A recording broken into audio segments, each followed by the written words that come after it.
Hello everyone, this is Vinod Dhankhar and welcome back to my YouTube channel commerce vibes. भूल तो नहीं गए हैं बच्चे? Commerce vibes. अब भाई बहुत दिन के बाद वीडियो मैंने अपडेट की है अपनी 11th अकाउंटेंसी की, और इसके चैप्टर 3 की एक वीडियो तो मैंने अपलोड कर दी थी। सेकेंड वीडियो में टाइम लग गया क्योंकि एक तो वैकेशंस हो गई थी, ऊपर से फिर मुझे लगा कि थोड़ा सा गैप बच्चों को चाहिए, एकदम से ज़्यादा प्रेशर नहीं, पिछली वीडियोस को वो अच्छे से कवर करें।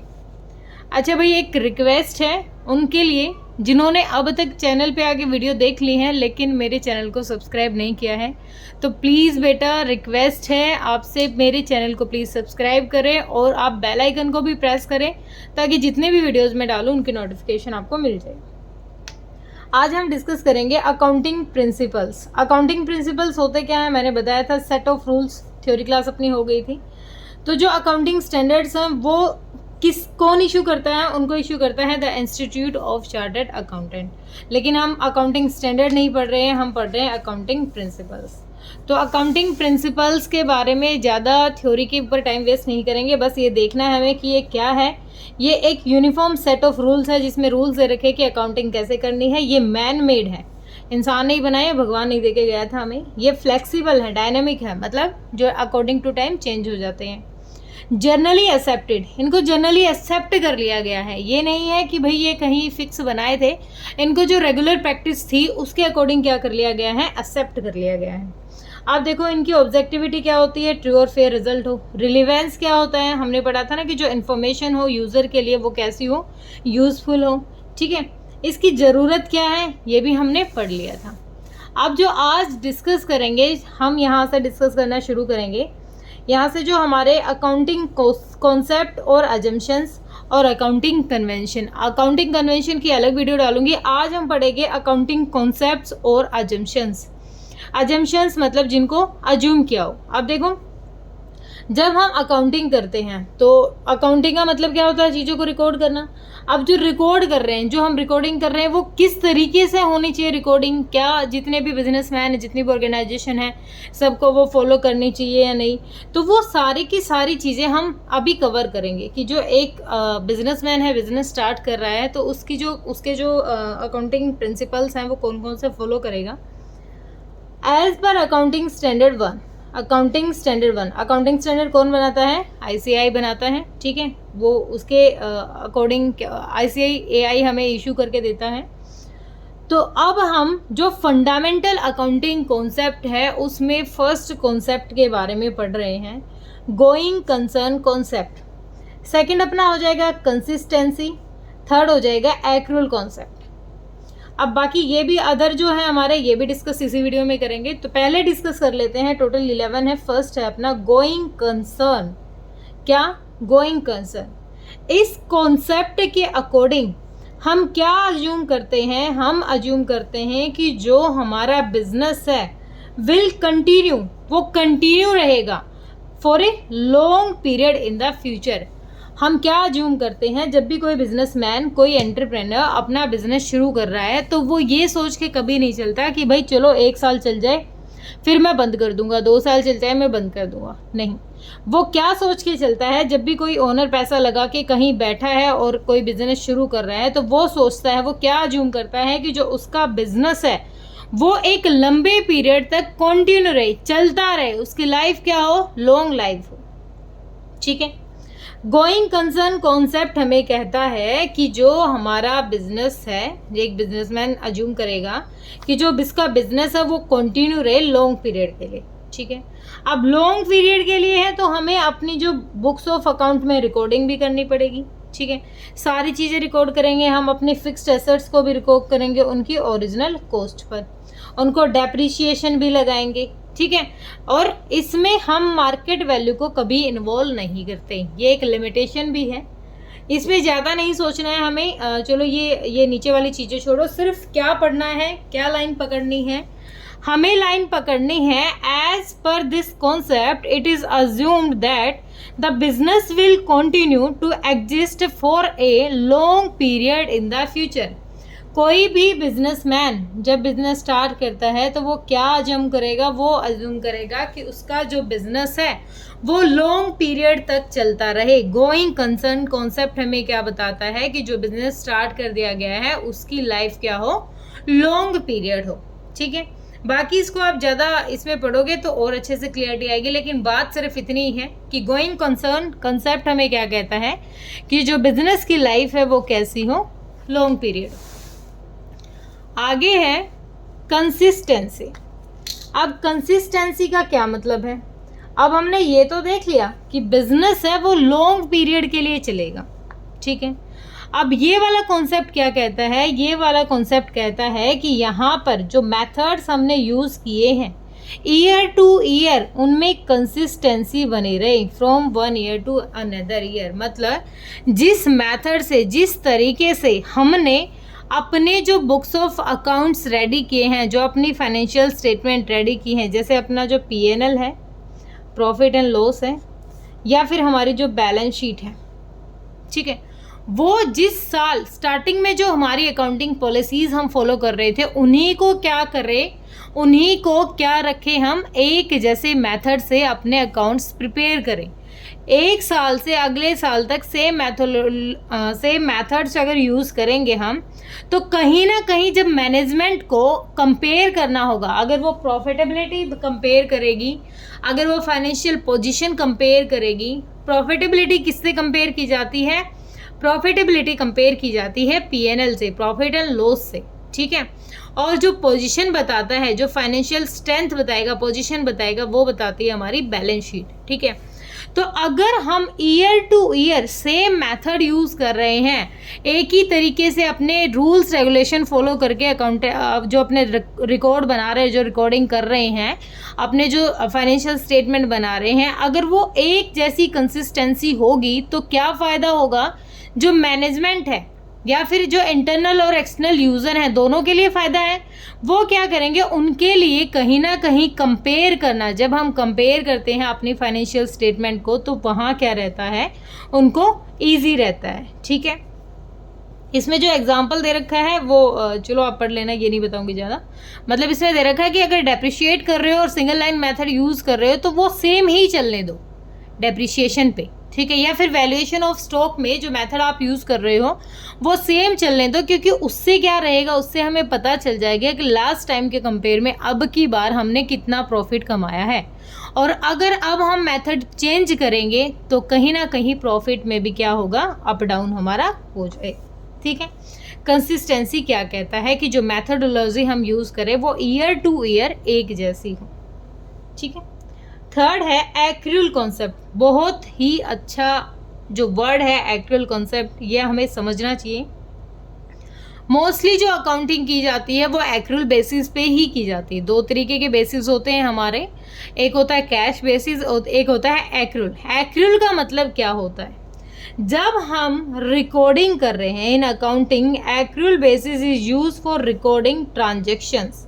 ठीक है, it provides more appropriate information about the performance of the business enterprise as compare to cash basis. अभी मैंने क्या बताया? अभी मैंने आपको बताया कि जो हम अकाउंटिंग करते हैं, जो हम बुक्सों में रिकॉर्डिंग करते हैं ट्रांजेक्शन्स की, वो दो बेसिस पे होती हैं। एक कैश पे होती है, एक एक्रूअल बेसिस होती है। ठीक है, एक सेकेंड, एक कैश बेसिस होती है, एक एक्रूअल बेसिस होती है। ठीक है, कैश बेसिस सिर्फ और सिर्फ क्या रिकॉर्ड कर रहे हैं? कैश का इनफ्लो एंड आउटफ्लो। कैश का क्या रिकॉर्ड किया? इनफ्लो एंड कैश का आउटफ्लो। एक्रूअल बेसिस हमें क्या कहता है? एक्रूअल कॉन्सेप्ट हमें कहता है कि अगर आपके पास कैश है, कैश को भी रिकॉर्ड करो, साथ में जो क्रेडिट बेस पे आपकी सेल हुई है उनको भी रिकॉर्ड करो। सपोज करो अब एक समोसे की दुकान है और उससे एक दिन में 1000 रुपये के समोसे चले गए हैं कैश में, और 400 रुपये के समोसे चले गए हैं क्रेडिट में। ठीक है, उधार में चले गए। हमारी जो शॉप से टोटल कितने के गए? 1400 के गए। लेकिन जो कैश बेसिस के अकॉर्डिंग हम सिर्फ क्या रिकॉर्ड करेंगे, हम रिकॉर्ड करेंगे 1000 रुपये। लेकिन एक्रूअल बेसिस क्या करेगा, ये 1000 रुपये कैश के भी करेगा प्लस में 400 हमारे क्रेडिट के भी करेगा। तो अब हमारे लिए अगर मैं पीएनएल बनाऊं तो कौन सा ज़्यादा बेनिफिशियल है, हमारे लिए तो एक्रूअल बेसिस है, क्योंकि दोनों ही चीज़ें रिकॉर्ड कर रहा है। ये तो सिर्फ कैश को देख रहा है, सिर्फ कैश कैश थोड़ी ना देखना है। बिजनेस में तो हमें हर चीज़ रिकॉर्ड करनी है जो मॉनेटरी फॉर्म में है, ठीक है। क्रेडिट पे गया है, कल पैसा आ जाएगा। एक्रूअल बेसिस कहता है, कहीं ना कहीं ये हमें कह रहा है कि अगर आपकी उधार भी गई है तो जिस दिन उधार गई है आप अपनी बुक्स ऑफ अकाउंट में उसी दिन इसको रिकॉर्ड कर लें, ठीक है। अब एक बार देख लेते हैं ये क्या कह रहा है। अब ये तो मैंने बता दिया कैश बेसिस वाला। Accrual concept apply equally to the revenue and expenses. Again, accrual concept revenue is recorded when sale are made, services rendered। कुछ नहीं है, बस ये बकवास कर रहा है। तो आपको सिर्फ क्या समझना है जो अभी मैंने बताया है। Accrual concept क्या कहता है कि जिस दिन आपने सेल कर दी, जो सेल हुई है वो बेशक से क्रेडिट बेस पे है, बेशक से कैश बेस पे है, आपको वो रिकॉर्ड करनी है, ठीक है। अब अगर मैं पीएनएल बनाऊं, अब ये मैंने बना लिया पीएनएल, जितने भी एक्सपेंस थे, जितनी भी इनकम थी, ये मैंने यहाँ रिकॉर्ड कर ली। अब अगर मैं कैश बेसिस पे चलूँ तो कैश तो कहता है कि अगर हमारे पास से कैश गया है तो रिकॉर्ड कर लेते हैं यहाँ, अगर हमारे पास कैश आया है तो रिकॉर्ड कर लेते हैं। तो क्या बिजनेस में सिर्फ कैश ही होगा? नहीं, हमें क्या रिकॉर्ड करना है, हमें कोई आउटस्टैंडिंग है वो भी रिकॉर्ड करना है, कोई प्रीपेड या एडवांस है उसको भी हमें रिकॉर्ड करना है, कोई क्रेडिट सेल है उसको भी रिकॉर्ड करना है, कोई क्रेडिट परचेज है उसको भी रिकॉर्ड करना है। तो अगर एक परफेक्ट रिकॉर्ड रखना है तो हमें कौन सी मेथड यूज़ करना पड़ेगा? एक्रूअल बेसिस, ठीक है। ये कहता है एक्रूअल बेसिस। एक्रूअल बेसिस ने क्या कहा कि आप कैश को भी रिकॉर्ड करो और आप जो उधार में सामान हमारे पास से गया है उसको भी सेम डे, मैटर नहीं करता कि अमाउंट कब आएगा, जिस दिन आएगा उस दिन अलग से रिकॉर्ड कर लेंगे। अभी आपने अगर वो क्रेडिट में सेल किया है या परचेज किया है, आप आज ही के दिन अपने बुक्स ऑफ अकाउंट में उसकी एंट्री कर लोगे, ठीक है। अब आगे देखो, आगे हैं अपने अदर अकाउंटिंग कॉन्सेप्ट्स। ये तीन तो थे फंडामेंटल, गोइंग कंसर्न, कंसिस्टेंसी और एक्रूअल कॉन्सेप्ट। अब जो हमारे अदर अकाउंटिंग कॉन्सेप्ट्स हैं उनको और देख लेते हैं। सबसे पहले जो बता रहा है business entity concept. Business entity concept, अब देखो बिजनेस एंटिटी कॉन्सेप्ट हमें क्या बता रहा है, ये बता रहा है ये एक बिजनेस है और ये एक बिजनेसमैन है जिसने लगाया है पैसा, ठीक है। अब बिजनेस एंटिटी कॉन्सेप्ट हमें बता रहा है कि जो ये बिजनेस है ना और जो ये बिजनेसमैन है, ये दोनों अलग अलग चीज हैं। दोनों क्या है? अलग अलग हैं। ये एक दूसरे से सेपरेट हैं। सेपरेट क्या, कैसे? अब इस एंटिटी को अच्छे से समझते हैं। कैसे समझेंगे इसको? जब हम अकाउंटिंग करते हैं, अकाउंटिंग अपनी प्रोसेस होती है रिकॉर्डिंग की, अकाउंटिंग करते हैं तो जब ओनर जितना पैसा लगाता है वो बैलेंस शीट में अलग से यहाँ हम कैपिटल में शो कराते हैं, क्योंकि ये हमारी क्या है? लायबिलिटी है कि ओनर ने जितना पैसा लगाया है इस पैसे को क्या करें हम? विद प्रॉफिट इसको रिटर्न करें। ये अकाउंटिंग कहती है कि जो बिजनेस है और जो बिजनेसमैन है वो एक दूसरे से अलग हैं, और जो अकाउंट्स बनाए जाते हैं, जो बिजनेस में हम रिकॉर्डिंग कर रहे हैं, वो बिजनेस के अकॉर्डिंग बनते हैं, ना कि प्रोप्राइटर या फिर ओनर के अकॉर्डिंग। किसके अकॉर्डिंग बनेंगे? बिजनेस के। अब बिजनेस के अकॉर्डिंग हम अपने सारे अकाउंट्स प्रिपेयर कर रहे हैं, ये कहती है अकाउंटिंग। अकाउंटिंग ने माना है कि बिजनेस और बिजनेसमैन दोनों एक दूसरे से अलग हैं, और जो अकाउंट्स प्रिपेयर किए जाते हैं वो बिजनेस के लिए प्रिपेयर किए जाते हैं, ना कि ओनर के लिए। क्योंकि अगर ओनर फर्म से पैसे विड्रॉ कर रहा है ना, फर्म से पैसे निकालेगा ये, तो भी ये क्या है? ये इसकी ड्राइंग्स मानी जाएगी। क्या मानी जाएगी? इसकी ड्राइंग्स मानी जाएगी, और इस ड्राइंग पे भी इसको क्या करना पड़ेगा? इंटरेस्ट देना पड़ेगा, ठीक है। ये इसके लिए एक लायबिलिटी हो जाएगी। अपने ही बिजनेस से ये डायरेक्ट कभी भी जाके पैसे नहीं निकाल सकता, क्योंकि वो अकाउंट्स किसके लिए प्रिपेयर हो रहे हैं? वो हो रहे हैं बिजनेस के लिए। ये कहती है हमें अकाउंटिंग। लेकिन अगर लीगली पॉइंट ऑफ व्यू से देखूं, मैं अगर लीगल लॉ के अकॉर्डिंग देखूं, कल को इस बिजनेस में कुछ प्रॉब्लम हो गई, ये बिल्कुल ही बंद हो गया, ये हो गया शट डाउन, वाइंड अप हो गया। अब ये बंद हो गया है बिजनेस बिल्कुल। लीगल क्या कहती है, लॉ हमें क्या कहती है, लॉ कहती है कि अगर इस तरीके की कोई सिचुएशन आती है तो लॉ ये कहती है कि बिजनेस और बिजनेसमैन दोनों एक ही हैं, अलग अलग नहीं हैं। क्योंकि जितनी भी लायबिलिटीज थी यहाँ बिजनेस की, वो सारी अब कौन पे करेगा, वो ओनर पे करेगा, चाहे ओनर को अपनी पर्सनल प्रॉपर्टी ही क्यों ना बेचनी पड़े, ये कहती है लॉ।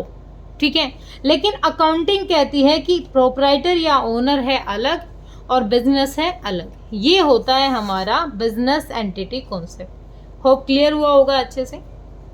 आगे है money measurement concept. Money measurement concept, हम यहाँ पर सिर्फ उन्हीं ट्रांजेक्शन्स को रिकॉर्ड करते हैं जो सिर्फ और सिर्फ किस फॉर्म में हो, टर्म्स ऑफ मनी हो, सिर्फ और सिर्फ मॉनेटरी फॉर्म में हो। कैसे, अगर हमने कोई मशीन खरीदी है 20 लाख रुपए की, तो हम उसको रिकॉर्ड करेंगे। अगर हमने कोई एक्सपेंस किया है और वो पैसे में, हम उसको रिकॉर्ड करेंगे। लेकिन अगर हमने एम्प्लॉय को जाके और उनको मोटिवेट किया है, ठीक है, अगर हमने एम्प्लॉय को जाके मोटिवेट किया है, अगर हमने किसी जो अच्छी पॉलिसी बनाई थी मैनेजमेंट में, उसको जाके अप्रिशिएट किया है, तो वो क्या है, वो ओरल है। वो क्या है, वो क्वालिटी है।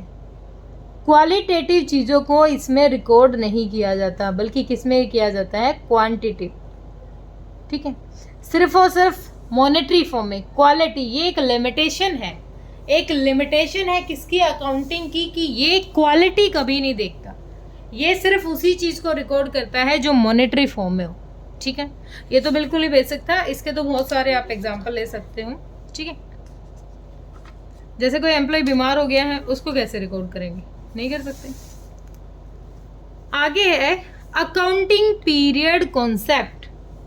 अब भाई जब हम बिजनेस स्टार्ट कर रहे हैं तो रेगुलरली हमें चाहिए कि उसमें हमें पता चलता रहे कि प्रॉफिट हुआ है या लॉस हुआ है। ठीक है, क्या पता चलता रहे कि प्रॉफिट हुआ है या लॉस हुआ है।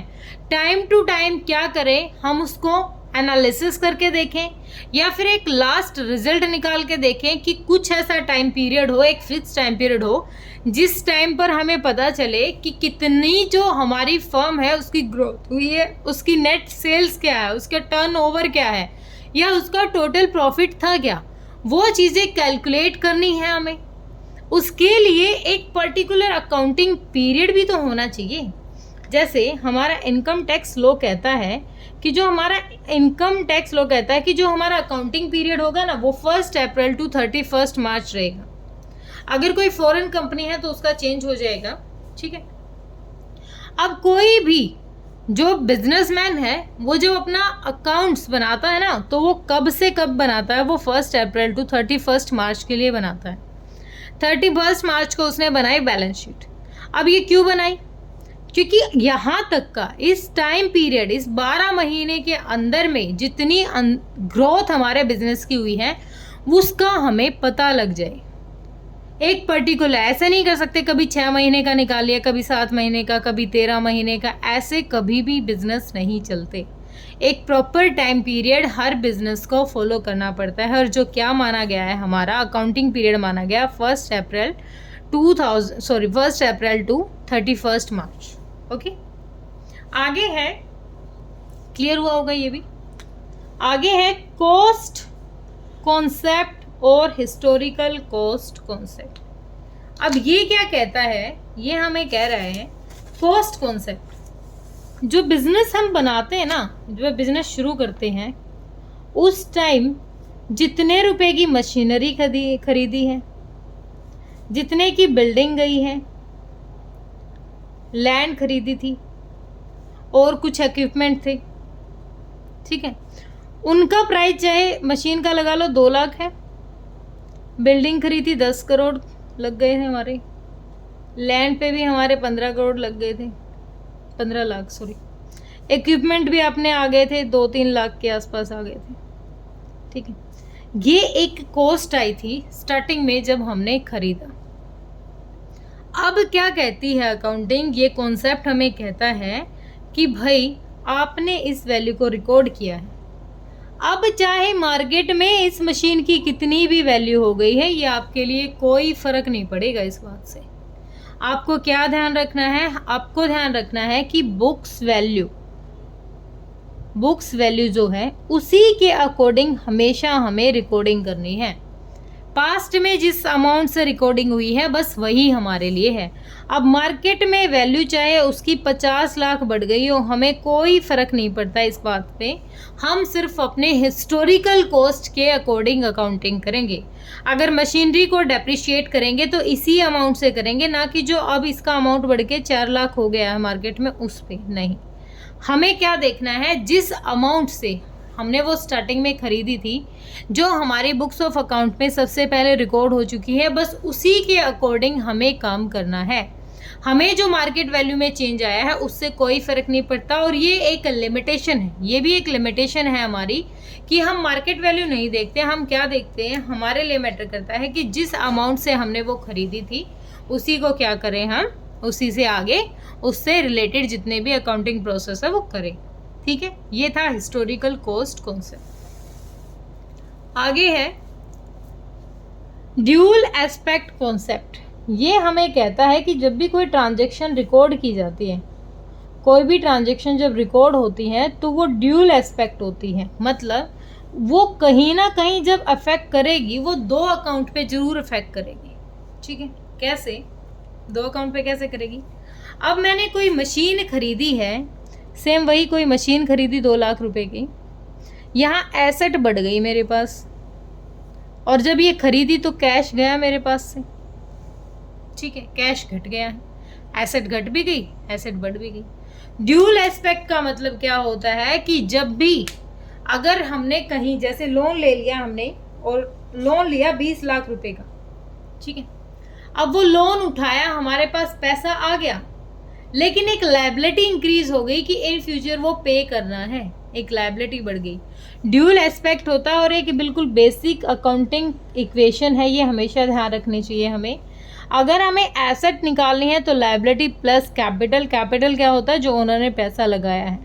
एसेट में से लायबिलिटी घटा देंगे तो ओनर का पैसा निकल के आ जाएगा। ये बिल्कुल बेसिक इक्वेशन है, assets equal to liability plus capital. ठीक है, ये आपको ध्यान रखनी है। बस क्या होता है, ड्यूल एस्पेक्ट कहता है कि जब भी कोई एक ट्रांजैक्शन की जा रही है वो क्या करेगी, 2 जगह इफेक्ट करेगी।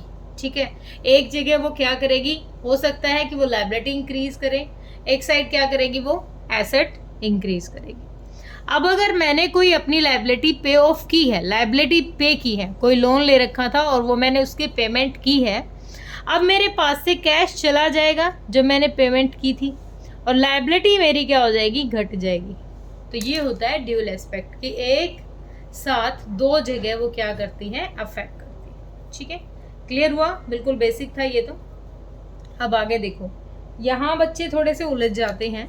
रिवेन्यू रिकग्निशन या रियलाइजेशन कॉन्सेप्ट। रिवेन्यू क्या होता है, रिवेन्यू का मतलब होता है वो अमाउंट जो बिजनेस, जो ऑपरेटिंग साइकिल के टाइम हमने रिसीव किया था। Revenue means the amount which is added to capital as a result of business operations. ये कैपिटल में ऐड होगा, लेकिन ये कैसे मिला, या तो हमने गुड्स सेल किए हैं या हमने सर्विसेज दी हैं, उनके बदले में क्या हुआ है, हमें रिवेन्यू अर्न किया हमने। ठीक है, अब ये कहता है, ये कॉन्सेप्ट हमें क्या कहता है, ये बताता है कि वो टाइम, जिस पर्टिकुलर टाइम में वो रिवेन्यू रिलीज हुए, वो अमाउंट हमें मिला है। ठीक है, हम क्या करेंगे, उसको रिकॉर्ड कर लेंगे। क्लियर है, यहाँ पर क्या कह रहा है हमें कि जिस टाइम पीरियड के अकॉर्डिंग रिवेन्यू, जो इनकम हमें रिसीव होती है, वो क्या करेंगे हम। अब जिस दिन हमें एक्चुअल बेसिस पे हमने देखा कि हमने उधार में चीज़ ली थी, हमने वो रिकॉर्ड की, लेकिन कमाई कब मानी गई है, कमाई मानी गई है जब वो रिसीव हो गई है। ठीक है, जैसे आगे कहता है, revenue is deemed to be release when the title और ownership of the goods has been transferred to release when the purchaser and when he is legally become liable to pay the amount. It should be remembered that revenue recognition is not related with the receipt of cash. For example, if a firm gets an order of goods on 1st January, supply the goods of 20th January and receive the cash on 1st April, the revenue will be deemed to have been 20th January. क्या कह रहा है? Orally हमारे पास एक message आया, order कर दिया कि भाई हमें ना इतना सामान चाहिए, लेकिन वो जब वो सामान की हमने सप्लाई की, वो जिस डेट को सप्लाई की है वो अलग थी, जिस दिन पैसा आया वो अलग थी. तो जब ओरल की बात थी वो तो रिकॉर्ड ही नहीं करनी. जिस दिन हमने सप्लाई कर दी, हमारे पास से गुड्स चला गया, उसी दिन समझ लो कि हमने वो पैसा कमा लिया है. ठीक है, वो हमारे पास आ गया, वो होती है रेवेन्यू. ओके, और ज़्यादा अच्छे से आप पूरा पढ़ोगे ज़्यादा अच्छे क्लियर होगा. अब आ गया, दो ही कॉन्सेप्ट बच गए अपने. फिर उसके बाद कन्वेंशंस हैं. Matching concept. मैचिंग कॉन्सेप्ट क्या होता है? अब तुमने देखा होगा जब हम P&L बनाते हैं और बैलेंस शीट बनाते हैं, वहाँ पर दोनों साइड का अमाउंट हमारा इक्वल होता है. ठीक है, चलो उसको नहीं समझते, यहाँ समझते हैं. तुम बच्चे हो, तुमने अभी कुछ नहीं किया अभी. This concept is very important for correct determination of net profit. ये कॉन्सेप्ट क्या है? बिल्कुल एग्जैक्ट का जो नेट प्रॉफिट निकालना है वो इससे निकल जाएगा. ये हेल्प करेगा. कैसे? In determining the net profit from business operation, all cost which are applicable to revenue of the period should be charge against the revenue. For matching concept with revenue, first revenue should be recognized and then cost incurred from generating them revenue should be recognized. अब देखो ये क्या कह रहा है, ऐसे समझ में नहीं आएगा, ऐसे समझ लेते हैं. जैसे ये है अपना P&L, यहाँ थे एक्सपेंस, यहाँ थी इनकम. पूरे साल जो सेल्स हुई वो यहाँ, जो हमने परचेज किया, जो अपने एक्सपेंस आए वो यहाँ. ठीक है, अब जो ये खर्चे हैं कहाँ से कवर करेंगे? हमें ये दोनों साइड करनी है इक्वल. ये दोनों साइड करते हैं हम इक्वल. और अगर सेल्स ज़्यादा हैं एक्सपेंस के कंपेयर में, इनकम ज़्यादा है, तो क्या आ जाएगा? प्रॉफिट. और अगर खर्चे ज़्यादा हैं इनकम के कंपेयर में, तो आ जाएगा लॉस.